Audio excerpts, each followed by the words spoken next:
तो फ्रेंड्स इस वीडियो में हम बात करने वाले हैं पेपर में एग्जाम में दिए गए सबसे फनीएस्ट आंसर्स, कि वो क्वेश्चन जो थे वो भी बड़े ट्रिकी थे, लेकिन जो जवाब देने वाले थे वो उनसे भी ज़्यादा ट्रिकी थे, और उन्होंने उसका जवाब ऐसे दिया कि क्वेश्चन की तो बैंड बज गई। अच्छा जी, जो नंबर 1 सवाल जो था एग्जाम में वो ये था, what are two things that you can never eat for breakfast. क्या आप ऐसी कौन सी चीज़ है कि आप ये ब्रेकफास्ट में नहीं खा सकते। अब ये बड़ी सोचने की बात थी, इसका कोई दिमाग लगाना था। अच्छा कौन सी चीज़ नहीं खा सकते? अच्छा अंडा, हाँ वो भी खाते हैं हम। अच्छा बाकी चीज़ें दिमाग लगाने वाला क्वेश्चन था, लेकिन जो इंसान था वो उसने कुछ ज़्यादा ही दिमाग लगा दिया और उसने लिखा लंच एंड डिनर। क्या ब्रेकफास्ट में कभी लंच नहीं खा सकते और कभी डिनर नहीं खा सकते। ठीक है, अब देखें ना कितना ट्रिकी क्वेश्चन था, लेकिन उसने कितनी आराम से उसको सॉल्व कर लिया। और मेरा ख्याल उसको इसका ये सोचने पे दिमाग ज़्यादा लगा होगा। अगर वो दिमाग लगा लेता कि वाकई क्या खाते हैं तो कम लगता ज़रा।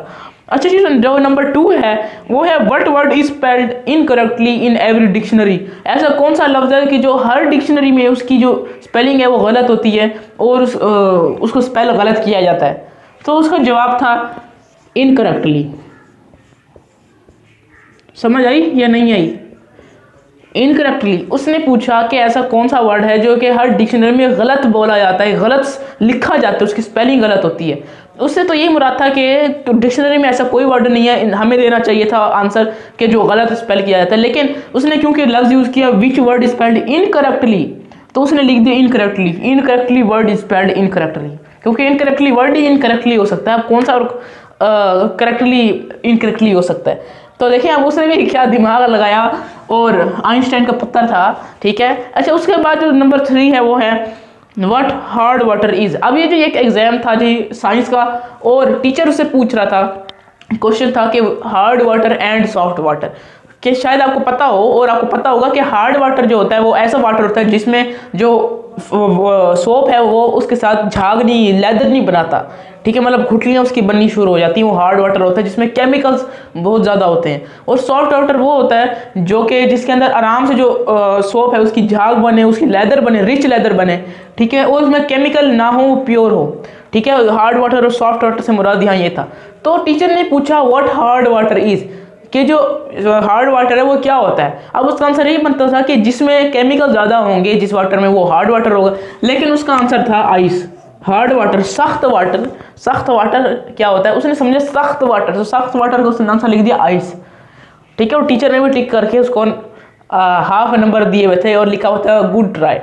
अच्छा जी, उसके बाद जी नंबर 4 पे जो है वो है what to give a dog with high temperature, कि एक डॉग है उसको बुखार हो गया। ठीक है, तो आप उसको क्या देंगे? उससे मुराद ये था कि आप मेडिसिन उसको क्या देंगे।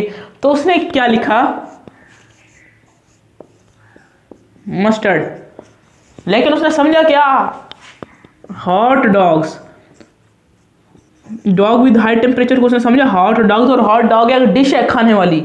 तो उसने डॉग विद हाई टेम्परेचर को समझा कि अच्छा हॉट डॉग, उसने कहा mustard is good for hot dogs, क्योंकि मस्टर्ड अगर हॉट डॉग मस्टर्ड के साथ खाएं तो बहुत अच्छे लगते हैं।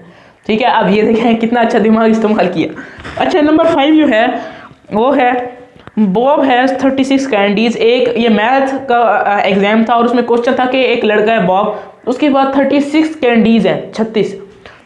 ही ईट्स 29, वो 29 खा जाता है। What does he have now, अब उसके पास कितनी बची? उससे मुराद ये था कि अब उसके पास कितनी बची, लेकिन उसने क्या लिखा, क्योंकि इंग्लिश में था what does he have now, तो अगर हम इसका एज इट इज ट्रांसलेशन करेंगे तो अब ये बनेगा कि अब उसको क्या है, अब उसके पास क्या है।